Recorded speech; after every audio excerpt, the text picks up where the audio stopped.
Good morning, everyone. Dr. Garrett here for another reading this morning. A little later, but still here. Learning to see with the soul.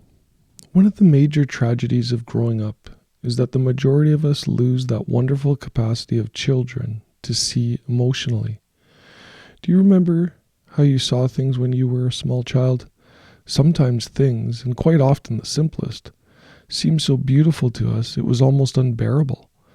That's why a small child, still unspoiled by the acquisitiveness of modern society, will keep the box or wrapping paper and throw away the gift. I was fortunate to live a part of my childhood on a small farm in Northern California. It was beautiful country, and I can remember how the earth smelled after a rain, and how unutterably beautiful everything was. The trees, the grass, the poppies, the sky, the clouds, the birds, the puddles of water in the dirt road. Every walk in the fields or woods was the greatest kind of adventure filled with beauty. Well, I was reading W.H. Hudson, probably the greatest naturalist of his time, and came across this line. We may say that impressions are vivid and live vividly in the mind, even to the end of life, in those alone in whom something that is of the child survives in the adult. The measureless delight in all this visible world, experienced every day by the millions of children happily born outside the city's gates, and with the delight, the sense of wonder in all life, which is akin to, if not one with, the mythical faculty.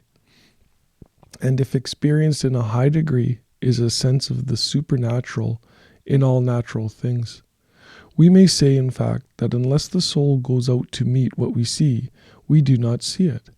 Nothing do we see, not a beetle, not a blade of grass. That's why two people can look at the same sight, and while one is transformed and struck dumb by the awesome beauty of it, the other person will turn and walk away. And the fact is, the other person didn't see it. He looked, but he didn't see. I remember coming back from Europe by ship one time, and one morning I came on deck to see the most beautiful and magnificent island I had ever seen. It was São Miguel in the eastern Azores. I stood at the rail transfixed by its sudden beauty for several minutes, then rushed below to bring my wife and son to see it. They thought it was beautiful too, but I could tell they had not been affected by it as I had. In the case of something else, things could very likely be reversed. But when we see, as Hudson says, somehow with the soul, unless the soul goes out to meet what we see, we do not see it. What makes an artist great, a writer, painter, or musician, is that in his work he is able, through some transcendent magic, to make things so real to us we are able to see them in that way, with our souls going out to them.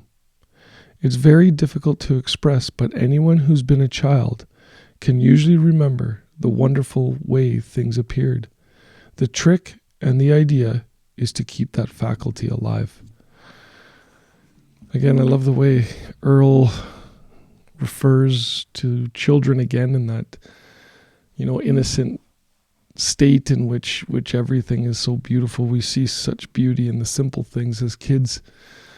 I love how he talks about how when you used to rip open the gift and, played with the box more than you did the actual gift. It's because as a child, so innocent and unaffected by life, really sees those things of beauty that, touch the soul. And so I would say, going into today, take a moment to stop and, look differently, your drive into work. Let your eyes wander a bit, drive carefully. But even at work, maybe look around and look at people a little differently. See the child in them and the child in the world, that natural beauty that becomes somewhat of a supernatural power. If you can keep that innocence and you can keep that laughter and that play, that keeps you young and healthy. And so today, as you, like I said, you go into work, take a moment, even if you have to stop on the side of the road, park the car and just look or listen.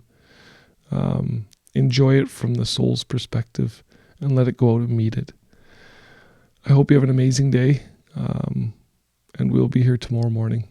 Thanks for joining me this morning, and we'll see you tomorrow. Bye now.